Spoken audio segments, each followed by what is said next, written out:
What's good, people? We're back again. Mm. Welcome to the Mind Your Business podcast, MYB. Dane, what's going on? I'm good. Index, what you saying, bro? You good? Yeah, man.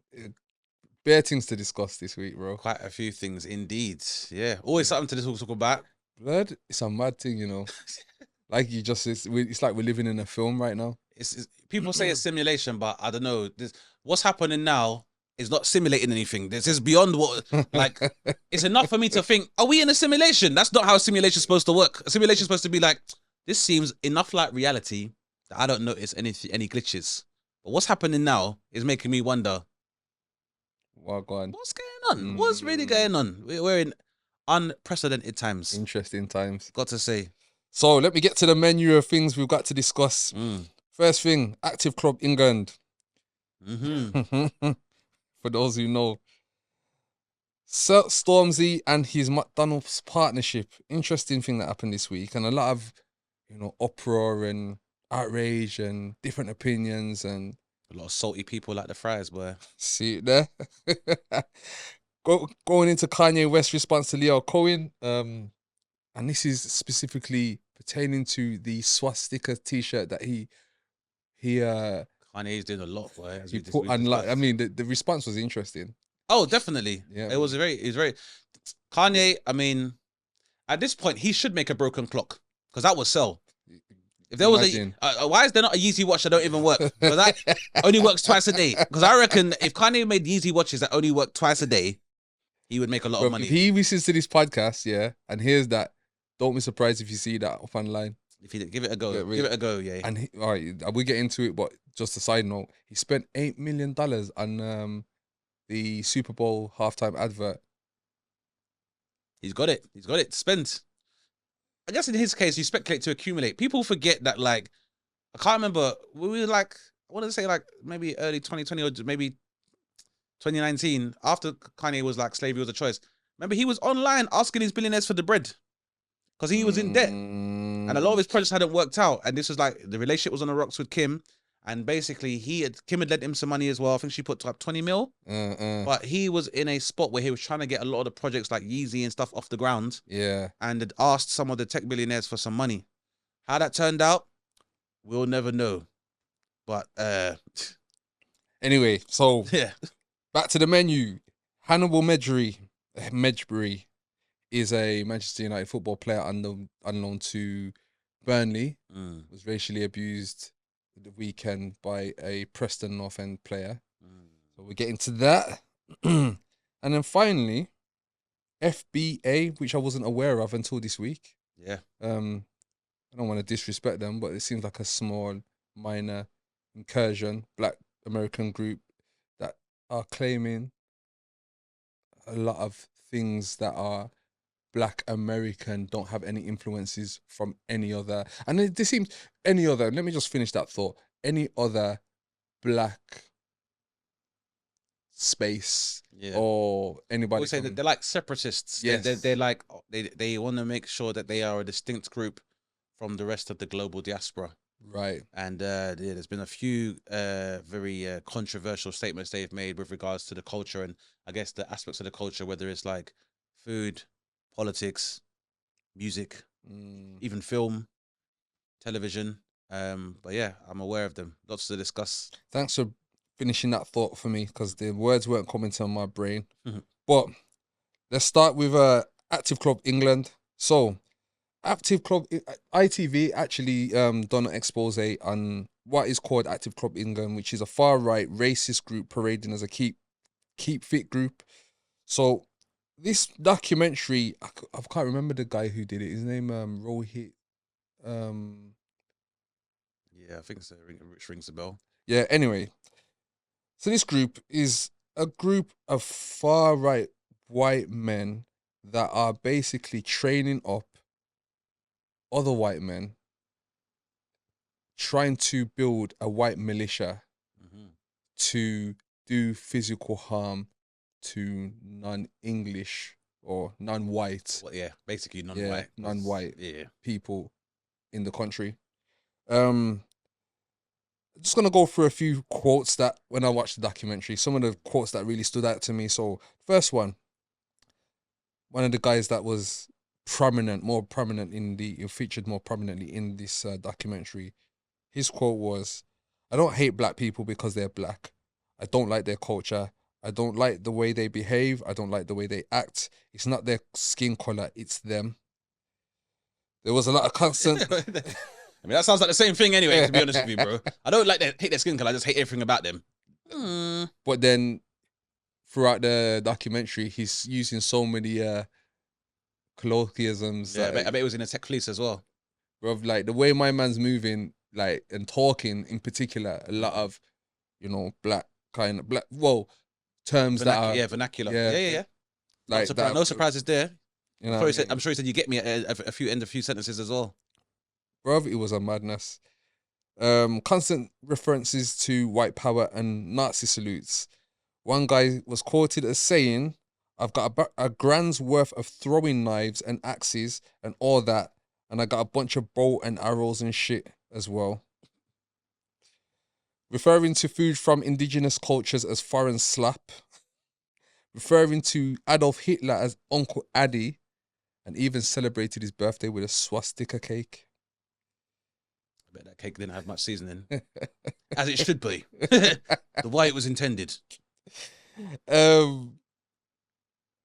Talking about white people being more intellectual than black people, and even saying the brilliance of certain black leaders such as Malcolm X and Martin Luther King, and entertainers like Michael Jackson and Beyonce, their brilliance comes from the fact that they are part white. Let that one sink in. Another quote which stood out to me, and this one is the one that really got me going. "I enjoy when they kill each other, because one gets killed and the other one gets life. It's like two birds, one stone." So another few things that I took from that was the way that they recruit members with anti-black and brown messages, attempting to appeal to white youth with a sense of edginess and adventure. Training sessions in parks across London in broad daylight.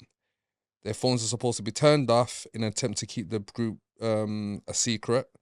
They have their own photographers and videographers to take propaganda footage to support their group's influence across social media. The participants are checked for hidden cameras and microphones before they train in these parks. They hosted a group Telegram. They had a Telegram group that was found out, so they switched it to a platform called Freema. Mm-hmm.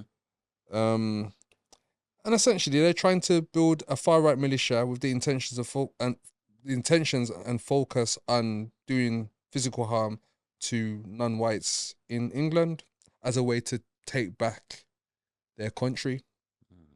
Now, as a result of the investigation and the documentary, Active England responded to ITV, and this was their response.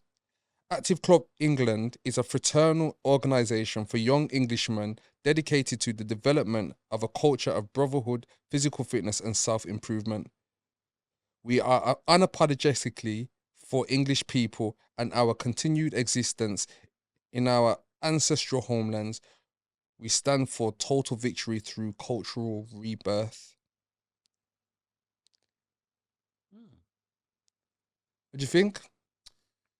I think that there's a lot of people in comedy that owe me money because I said this was going to happen, and people said that I was too extreme, too aggressive, overthinking it, and unpack that. Yeah, well, I think that unpack what you was telling. Yeah. Well, basically, for me, like I had a show I wrote back in 2017, which was called Gold, Oil, and Drugs, and basically the acronym was God. And the idea of my show was to show that basically we are living in a society that considers itself to be post-religious, but still has the same kind of zealots and extremist belief that you see, and we tend to critique in the Middle East, for example. And as much as, particularly in the UK, we condescend on Americans for having extremist beliefs, that belief, those same beliefs have their ancestral origins in the UK, and there is definitely still a foundation that nurtures and incubates and subsequently allows for fascist, white supremacist, extremist beliefs and actions to have a resurgence in the UK. Said it many times that like UK racism was a lot like grime music. Like it went underground for a little bit, but the enthusiasts kept it going, and now it's made a good comeback and has become lucrative again. And it happens in very varying different scales. But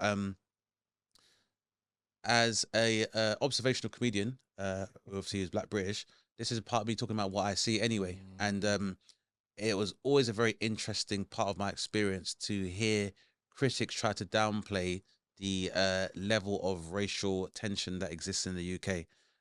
Again, this is something that myself and many of my peers would have brought up, because this same xenophobia and racism largely fueled the decision by a lot of Britons to vote for Brexit, despite the fact that this has caused unprecedented levels of economic hardship for people who are in these ancestral lands or indigenous to the country.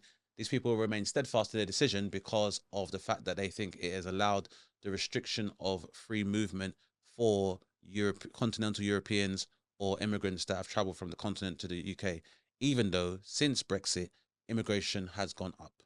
And where there's been restriction on the freedom of movement, it means that a large amount of Britain's workforce that works in its primary industries like agriculture, farming and manufacturing cannot be bothered to come and make the journey here, which has led to us losing crops. It's led to devastation of effective livestock, which has affected our food supply.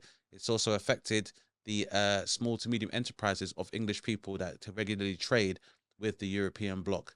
And we have done nothing to address this. And even now, When you say we, well, I guess anyone with a British passport, we've not done anything to address this, because we should all be collectively slapping up our government and making sure they allow for freedom of movement for successive generations. And people aren't doing that. So it's interesting. So for me, like I said, it's like, I am the one to say I told you so, but if you are a non-black person, you definitely know I told you this many, many times in on various different platforms, in various different guises, in very different conversations. The main line I've said is that as our pockets become lighter, so do the shade of our enemies.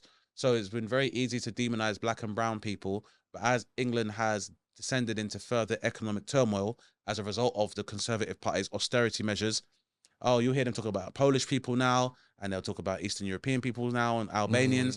And now, as the scapegoats are begin to dwindle, then now we've seen this movement of demonizing immigrants to also become a part of what we refer to as the culture war. And for the last 14 years, indigenous Britons and white Britons have been told that they are in the midst of a culture war and that their culture is being erased by the influx of immigrants that have come and are trying to force their dominant culture upon English people. Instead of the truth, which is that your culture is very hard to define outside of imperialism, and aspects of British culture that people can be proud of. Hold on. Yeah. I want to reinterpret that bar right there. Oh, what, the culture's hard to define about what makes somebody British. It's because, like, there are a few aspects of British culture that people will link to British culture. The Queen, tea. Well, the Queen's dead, and people drink more coffee here because we've got a bunch of Starbucks here. So if we care that much about preserving that aspect of British culture, why are we allowing a coffee-based multinational to have a number of different stores and franchises all over the country, when if we drink tea here, which was never British, by the way, then why is there not all this place so you can go to a tea shop? I think, you see, this is the thing about the British. It's always been about money, especially the elites, the British elites. Always. Imperialism, which is the word that you used, and that's the one I want to zero in on, because this is always about money. Because we, and I say we in quotations, had a lot of national services that have been sold, and privatized, and all of that was overseen by an English woman called Margaret Thatcher. Right. And she promised these English people that it would lead to more efficiency if we were able to have deregulation and create a free market and have a liberal competition. But what actually happened is that we created several oligarchies and monopolies where only one private firm is in control of national services, and they are then beholden to a number of different shareholders who continue to receive dividends, despite the fact that a lot of these companies are run massively inefficiently and constantly incur losses. And then who suffers as a the result? taxpayer suffers, because these private companies will enjoy deregulation, and then when they fuck up, then we have to have socialist policies like bailouts to cover the losses of these companies. And it's interesting because, you know, But then yeah, the white people we're talking about in particular, with regards to like people from the spaces and places that derive or congregate around Active Group England or Active Club England, sorry. These are the people that demonize non-white people in yeah, the country for all of this, when really, as they've been taught, and as has always been the easiest way. mm, Because I always say that where capitalism fails white people, white mm, supremacy is the thing they can invest in. Otherwise, yeah, if you're not able to provide your children with the white privilege that may have been afforded to you due to austerity measures, or you don't, like most white people, were not born into wealth, apart from a select few elite. When you're not able to provide your family with a certain standard of living, or you're not able to live up to the aesthetic of a perfect white life that's suggested to you, what you can do instead is, instead of having like the 3-bedroom semi-detached with the garage, is that you say the reason why we don't have these things is because immigrants have taken it from us. mm, And that's a much easier sell to people to be yeah. able to blame somebody else than have to acknowledge that you have not been able to succeed in the system that is capitalism. And meanwhile, all the elites and all these company executives take the bag, get off and buy minerals and invest in Well, land. let's look at even closer to home, because according to another recent expose I saw, Prince Charles, for example, owns a lot of the land that a lot of NHS hospitals are based on, Yeah. and they have to pay money to him in rent in order for them to have ambulances to park on said land. Now, all I'm saying is that when there was the first time that Black Lives Matter was uttered, that elicited a lot of insecure responses from non-black people being like, well, white lives matter too, and all lives matter, which was never the subtext of the statement Black Lives Matter. We're not saying that no one else lives matter. It was We just were determined saying it that because Black lives weren't deemed to matter. That's why by we were saying by the it. demonstrations of government, law enforcement, any institution you can think of, the suggestion would be that Black lives didn't matter. So but even then, all they were doing was affirming it, and everyone else got insecure, and we're like, well, white I lives love matter. that. If they got insecure. They got massively insecure because every time black people affirm their humanity, despite Mm, all of the you know what? You were right, oppressive bro. forces against us, everyone gets insecure. Mm, mm, So, you know, no one spoke about diversity and the need to have inclusion in spaces until we did that. yeah.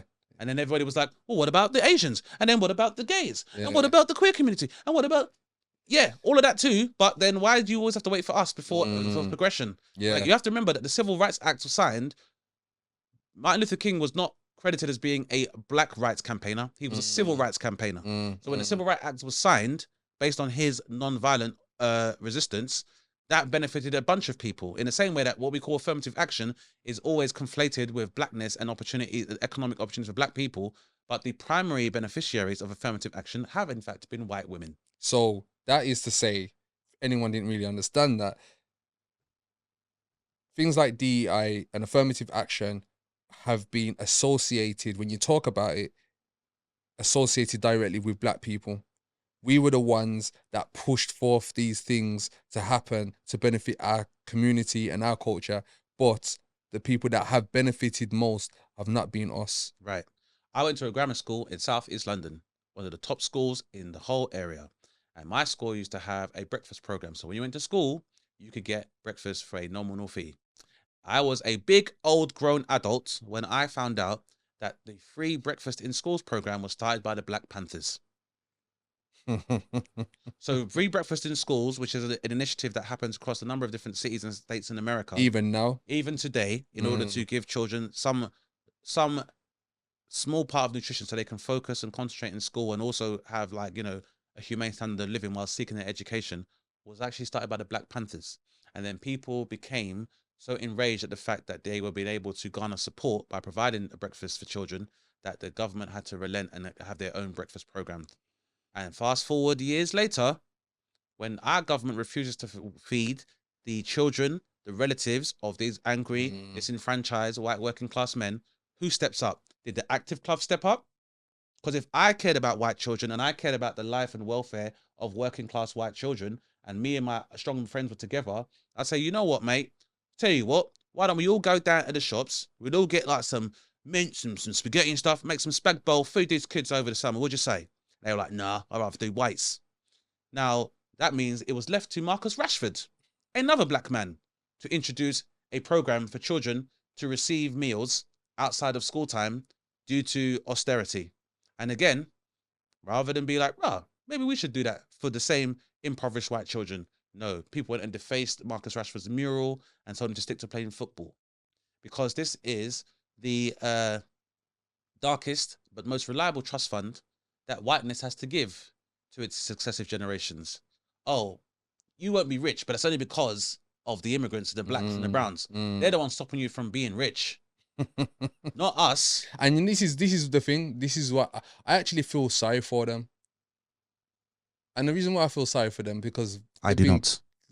I do not. And don't get that. You know what? Don't get it twisted. In this, when I say feel sorry for them, I know what you mean though. But I'm just saying, I do not. The fact that they've been miseducated to such a degree, it's deliberate. It's like I feel sorry for them that they're actually that dumb.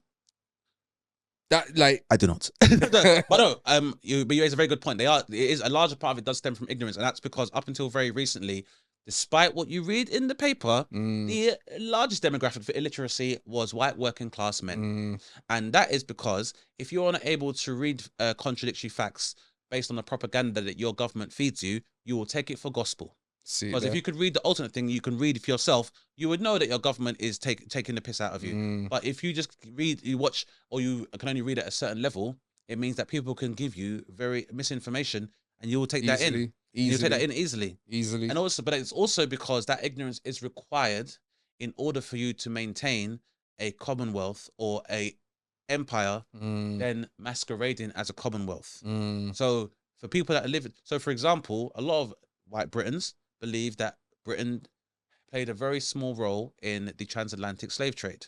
They don't know that Britain just basically outsourced their slave trade and would then delegate the task of brutalizing slaves to other Celtic people living on Caribbean islands, foreign bodies on Caribbean islands, and the going sentiment was that these Africans are not fit to breathe the same air as us, so we don't want them in the UK. It's only varied in certain slave ports like in Liverpool and in Bristol that you may have seen an influx of chattel slaves. Yeah. But for the large part, Britain outsourced it, and a lot of British people are also under the mistaken idea that William Wilberforce and Britain were instrumental in ending the transatlantic slave trade.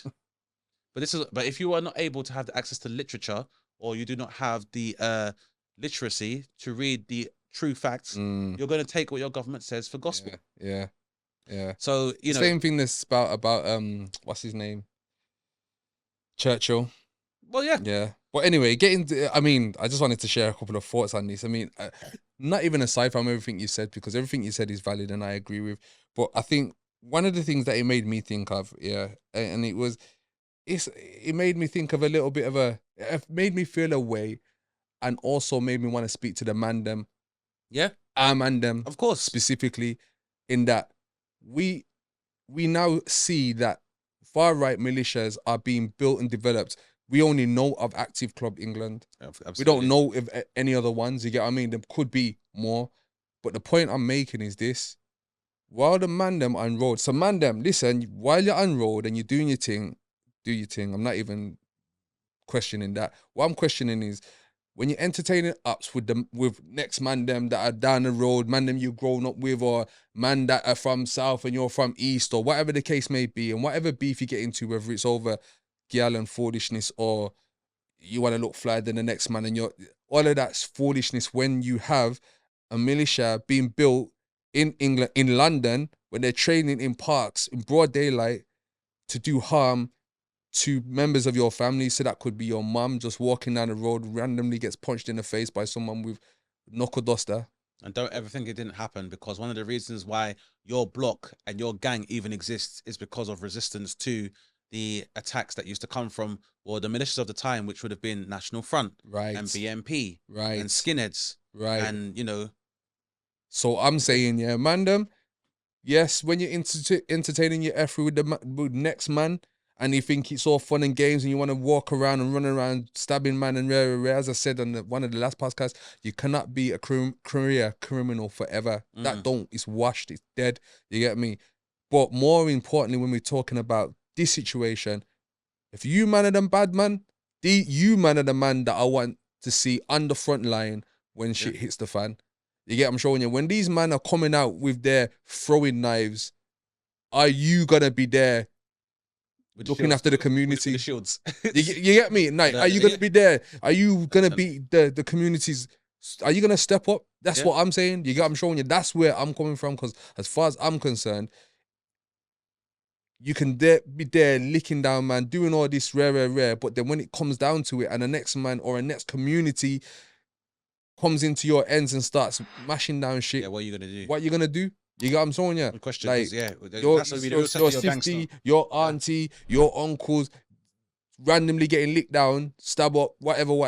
What then? Do you get me? And no one can say it won't happen, because between the end of the Euros and the start of the Premier League season, you had the race riots. And one of the reasons why Active Club has been able to effectively recruit is that following what happened in Southport, they have been able, that's been sensationalized so much that they've been able to radicalize a number of young white men into joining these militias. That's it. And they are preparing themselves for either this resurgence of fascism, and we're seeing it across Europe, or what they perceive to be is an invasion from black and brown people. And this is the thing. While they are preparing themselves, I think largely we are so engaged in fighting one another that we are completely, and I say we, you're right, completely unprepared.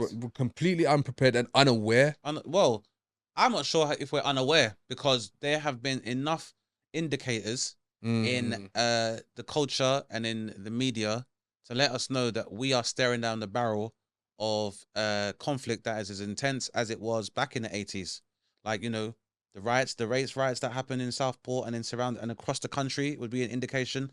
The Brexit vote is another indication. The movement towards the right of centre politics by the Labour Party. Keir Starmer saying he's not going to apologise for slavery. Like, there has been so many, like, you know, even this how the resurgence of racism has reared its head back into like sports and stuff as well. We're seeing example after example, police brutality, abuse taking place as well. We've seen many instances of in the modern day as well. Modern day. Yeah. You can't work for the Queen if you're black, you know. You people forget that in the palace they wouldn't have any black domestics working there. I wasn't aware of that. Yeah. So you couldn't work. You couldn't even work for the Queen. I mean, who wants to work with her anyway? Well, I don't know, innit? But options not there for you. But I just think that, you know, it's and I understand you're saying that people, you feel sorry for them and their ignorance is crazy, but you know, the weaponizing white ignorance is the most effective tool that imperialists have had to maintain their power over the rest of the world. It's division, regardless to where you're looking at. I mean, what we speak about and what we're dealing with is the collective consciousness of our community, because we are discriminated to such a large degree and so on multiple platforms and levels. So what we're talking about is bringing our community and culture together so that we can face the world collectively and improve our standing in the world. You get what I'm saying? And the thing with that is that people on the right, or white supremacists, and not even just white supremacists, but I would say that a lot of disillusioned white people feel like this is all going to happen at their expense,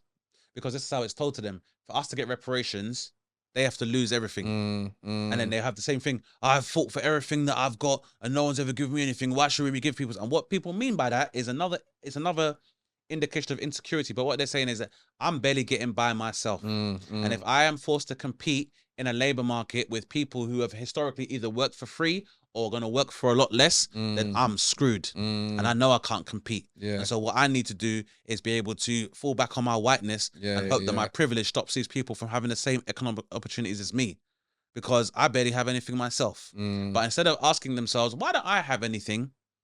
The answer is provided for them that it's these foreigners. Not the fact that companies like Vodafone have enough money in evaded tax, not even their earnings, just the tax they should pay, that if Vodafone paid one of his tax bills, that could cover the salaries of every nurse in the NHS for 3 years. I can assure you, Active Club do not pass that out in their leaflets. They don't. For me, I'm definitely not the person to necessarily delegate the message to the white man. Yeah, but I would say if I was a white man living in the UK, and my nan is in a piss-stained council flat and can't afford heating, has to go and sit on a bus, driving around on a bus because the bus has got a heater for her to stay warm, I would probably start asking my government why the fuck you're reporting record profits for your energy utility companies and my nan is brocking her house and she ain't got no heating.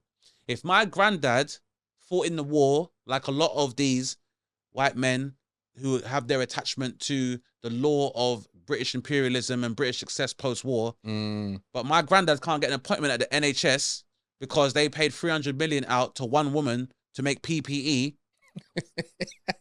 I'd be cussing about why that happens. But this is the thing, and this but is why. But it's not the questions that they ask. But this is why, I mean, I say it again, I don't mean it to be sympathetic, but I do feel sorry for them because it's a gross. Because that's empathy. But that's the thing with us. We have a level of empathy because this is what people miss again, is that if black people wanted to do a madness, we would have done a madness long time. Because there are so many frequent points in which black people are overrepresented in certain spaces where we have nothing but access to white people and could do whatever we wanted. Yeah. Perfect example again being healthcare, because one thing you have to know about English culture is that if you are not economically mobile, this country don't give a fuck about you. I would explain that right away. You see, if you wanted to care about white, we call white replacement theory. It's one of the motivators for a lot of this resurgence of racism we're seeing. And that is the idea. Explain that for the audience. So basically, the white replacement theory is a false theory of disinformation that is disseminated amongst white spaces, which feeds into the fears that white people will become a minority, a global minority. They're already a global minority, but they will almost become a global minority in their respective European countries. By about 2050, they'll be a minority. And this scares them because obviously they feel that this will lead to a loss of privilege, almost as if when you form a minority in a country, you're mistreated.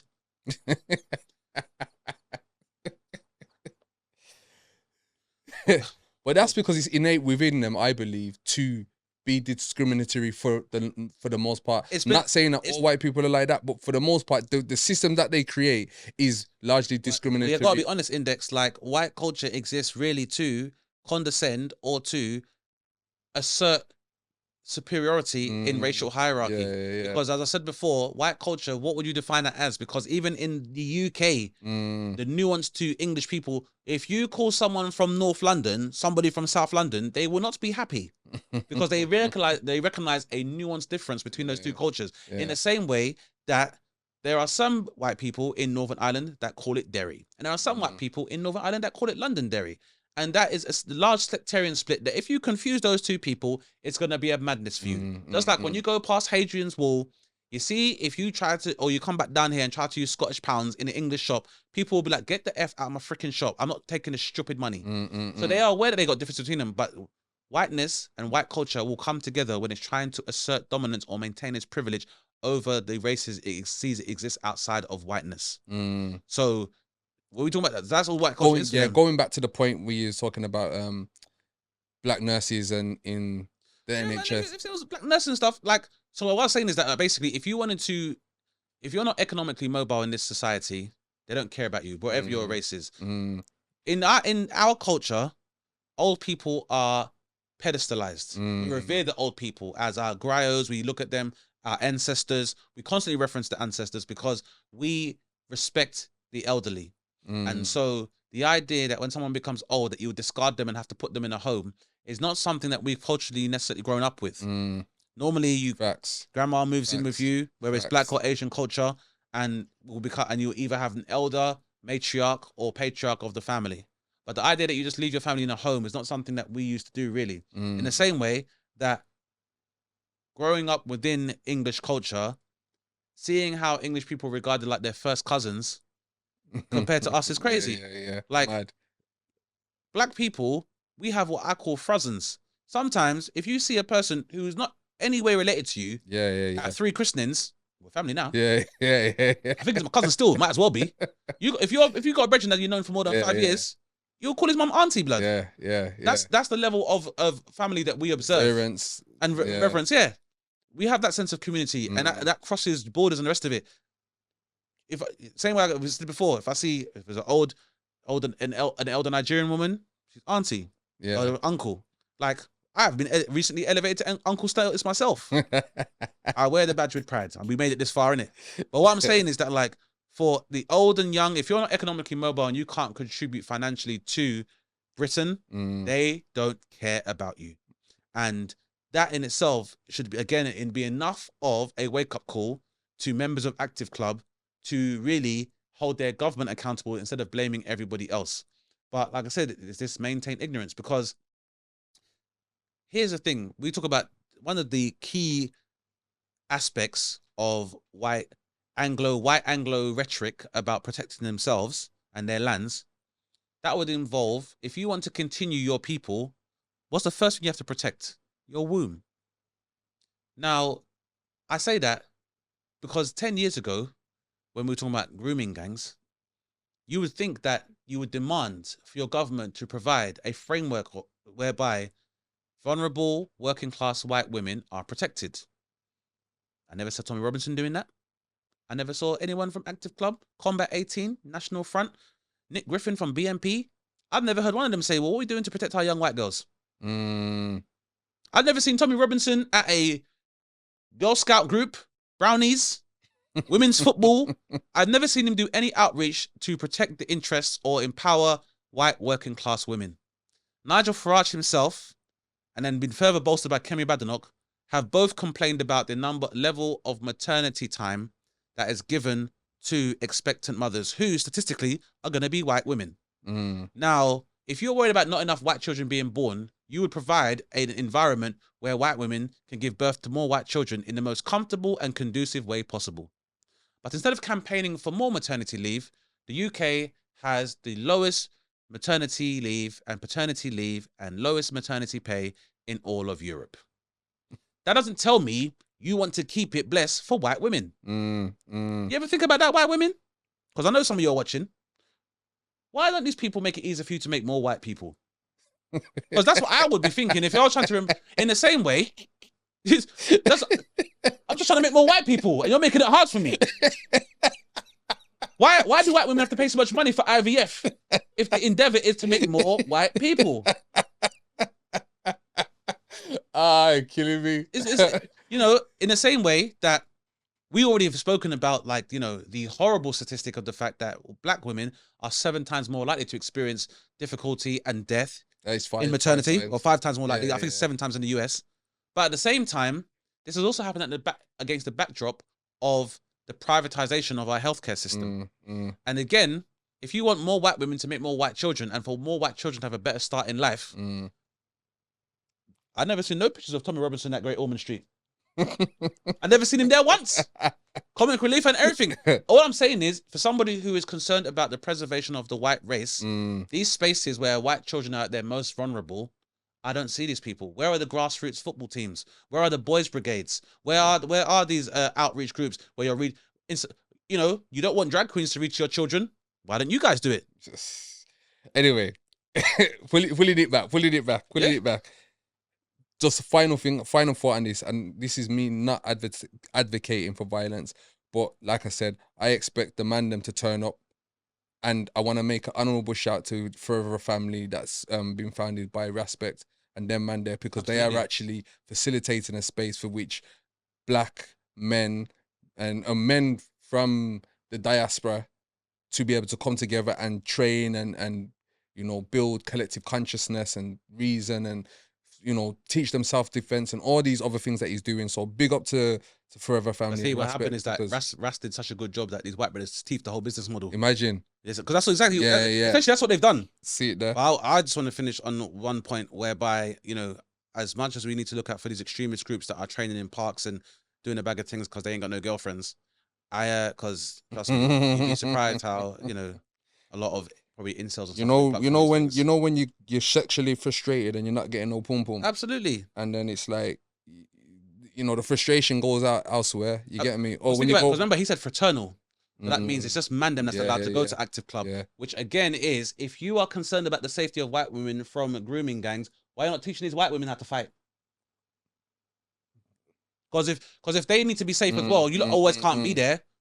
Why are you not teaching them to defend themselves? Because we've already seen through Sarah Everard and through the arrest of David Carrick, but you had Wayne Couzens and, you know, this same guy as well, and these are both police officers who are brutalizing white You're going women. too deep, bro. You're going too deep. But I'm saying that I hear what you you're got saying. police as well that are doing yeah. things to white women. Yeah. And if I was a Englishman who was unabashedly proud of my roots, I would be making sure my fellow white women were forming sororities that kept them safe. Because Jada Franson was the name of the girl that used to run with Tommy Robinson, innit? Now they're not brethren no more. And she said he's a horrible human being. I wonder what happened. Anyway. But I just want, I don't want to finish on the point and just say, go ahead. It's not just about these extreme people that doing madnesses in the park. It's the ones that are going to be teaching your children, and the ones that are going to be enrolling in the police, the ones that are working in hospitals, the ones that are driving buses. It's not just the ones that you can see doing madnesses in the roads. It's the ones that are members of institutions that we are dependent on, that we have to be careful about. Right. That's what I would say. Yes. You know, you don't good like point, you never know where these people are. You got BMP teachers, you got BMP lawyers, you got BMP judges. You don't know how far the tentacles of this monster extend in it. So you have to stay focused. Keep your eyes open, people. See it there? So moving on swiftly, I wanted to just touch a little nod on what's going on with Stormzy and his deal with McDonald's. Yeah, so, you know, people are basically upset because McDonald's are said to have supported the IDF during Israel's assault against Palestine, for which the company faced backlash for. And then years later, Stormzy has collaborated with McDonald's on a meal deal that's named after him, for which he appeared in an advert for to promote. This has made it more complicated by the fact that in 2023, Stormzy posted a Free Palestine post on social media. And actually, I wanted to read out the statement. Let me see if I can get it up quick enough. I think it's important to read it out because it's been an interesting move. Definitely. Bear with me a second while I get this statement up. So yes, Stormzy posted on his social media, "I hope everyone is good. Some fleeting thoughts. Heart shape. Number 1, free Palestine with a Palestine flag. Number 2, in the future, if there's ever a clear injustice in the world, no matter how big or small, 100 times out of 100, I will be on the side of the oppressed, unequivocally, as I always have been. Social media is a brilliant way to stand up for what is right. There are also a whole load of other ways to do this. Prayer hands." So, it's just very different to what he's doing now, it appears. But then, you know, now Stormzy's being positioned as somebody as like the people's champion. Absolutely. For obvious reasons. Supported Labour, was very supported Jeremy Corbyn. Yeah, full solidarity there. Fully, you know what I mean? And didn't just align himself with the culture, but also with white culture as well, and his white fans and people who support it, definitely. you know what I mean? So there's very few rappers that have been on Louis Theroux show. There you, for real. That's it. You know what I mean? So he's definitely a being positioned of a man of the people. But is it right for him? Is it something that he should be tied to? Does he owe us anything? Does it matter? Like, it's a good question because like this seems to have divided the community and the culture, where some people have questioned why it seems that black creatives or black icons are tasked with having the first narrative from a humanitarian perspective for being progressive and rebelling against oppressive ideology. Why is it always us? People have questioned if the Arab diaspora community shows the same solidarity with ourselves when we are experiencing humanitarian crises. Some people have been, and like, you know what? Yeah. Remember what you're gonna say. I want to amplify that. Yeah. Do people from the Asian and Arab community share the same solidarity or shout as loud as we do when we are facing, and when I say we, I'm talking black people in particular. Absolutely. When we're facing discrimination. Do they jump to our defense? I haven't seen many Arab or Asian people talk about Congo or Rwanda or Sudan or anything that's going on in the Central African Republic, you name it. Like, this is what I mean. There's so many conflicts that you can name. I've never heard anyone really stand up for us. So I just wanted to amplify that message before you move on. Because for me, they are valid questions, and I guess it means I have to think twice before just very easily just, you know, condemning Stormzy and accusing him, as many people have, of selling out, which is very easy for him to do. But there are a number of respective white creators who have enjoyed endorsements from multinationals that have oppressed indigenous populations. It's not, it's people been eating McDonald's up until a certain point, and it weren't like they weren't doing madnesses before that anyway. But I would say it's a very good question in terms of like, is Stormzy financially and morally obligated to do what he said in his previous post? Because, you know, no one asked Stormzy to make the declaration that he will 100 times out of 100 stand on the sides of the oppressed unequivocally. He said that himself. But I guess now people are referring to that as he stands there with golf clubs, which are going to be cost a couple grands, plus a 30 grand watch, and questioning, you know, the life's changed. Yeah, life has changed, and you know, and what you tend to find is that as people get older, richer, and they ascend the financial echelons of society, people tend to become a lot more conservative, because it's very simply that I made a lot of money and I want to keep it, and I want to be around people that also have it, so I can learn how I can keep my fortune. And it might be as simple as that, to be honest with you.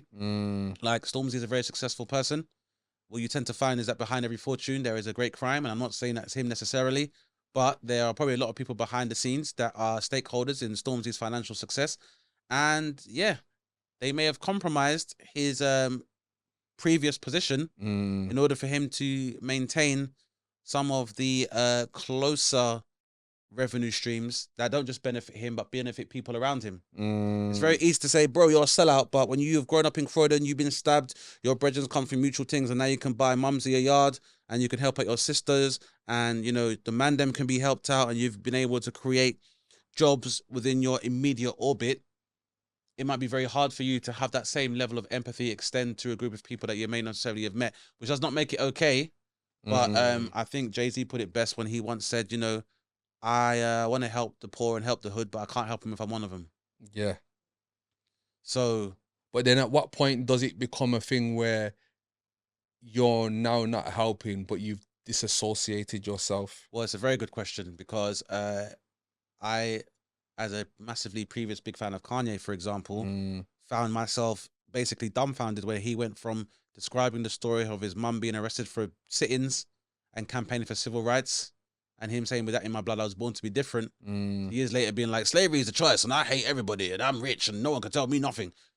Because it was, in Through the Wire, it was, and he could, what if this dude from The Shy got a record deal on the hottest rap label around? But it wasn't like, you know, he said it wasn't about guns and birds. It was spoken words. He's really putting it down. Going to tell the story of how blacks came from glory and what we need to do in the game.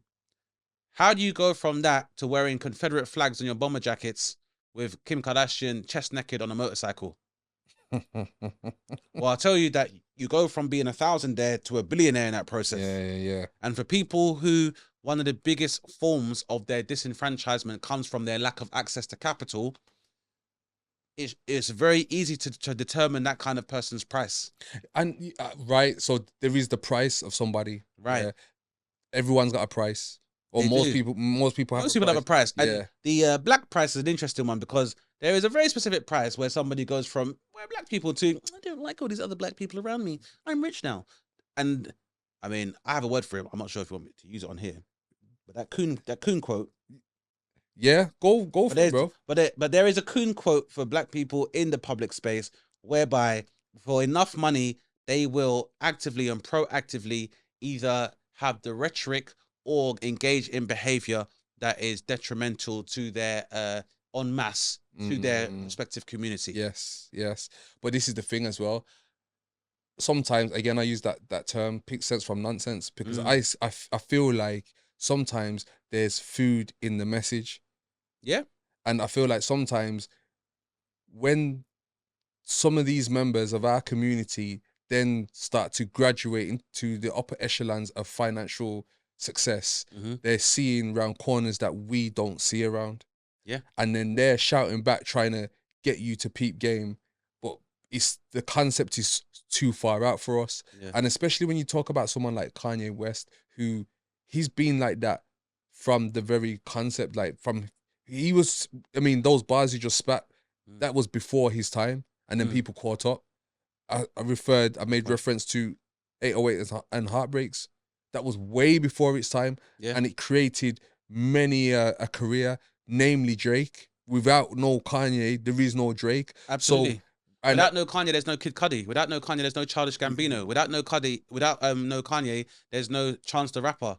This is my point. This whole influx of rappers who were able to move away from the previous incarnation of successful black musicians with 50 Cent and G Unit. Yep. All came off the back of Kanye West. success. But that's because Kanye took it so far out. The things he was doing were way before his time. So I've always said this about Kanye. After there was I can't remember exactly what happened. It was something he'd done where I just thought, I'm done with you, bro. And then in like 5 years, it made sense. I was like, oh shit, you know what? I'm gonna give this geezer more time to make his points simmer. So now, as cringy as some of the fucking things he does are, I do sit down and think, I'm gonna give you a little time, bro, and see. I'm gonna give you a little time because I feel like there's food in the message sometimes when it comes to Kanye, and we miss it as a community because we're very much like now oriented. Yeah. You know what I mean? We see it now, we want it now. It's like, point, we see it now, we want it now. That's a really good point because is there message in the junk food? Because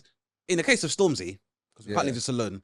Me personally, I've got to say, Stormzy, you're 6'6", bro. You're a tall man. 9 nuggets. Just 9.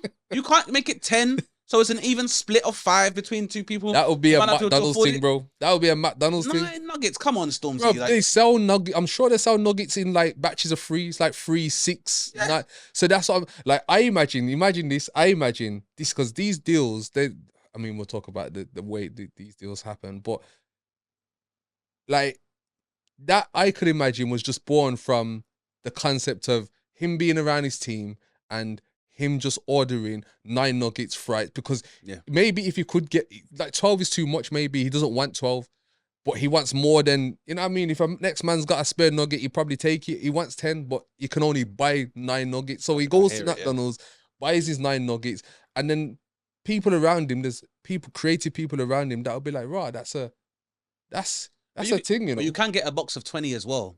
And I don't want to keep going through the whole menu and making sure we give these people some shine. I hear. What I'm also saying is that the other thing I'd say in terms of if I'm going to just lightly critique this meal, the Stormzy meal also includes an Oreo ice cream. We're lactose intolerant, black people. I don't want to have to keep telling you.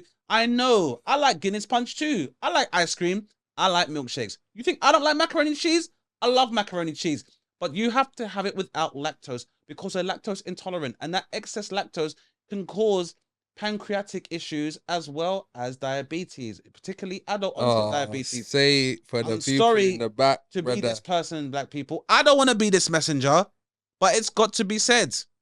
And anybody that's still selling dairy products to you is on a madness. And also, Stormzy's team, you know the ice cream machine's always broken. Why are you even including it in there? Why not a donut or an apple pie? Think properly about this, bro. Well, does he eat apple pie though? Well, I'm sure he would for the right price. I hear it. So, you know,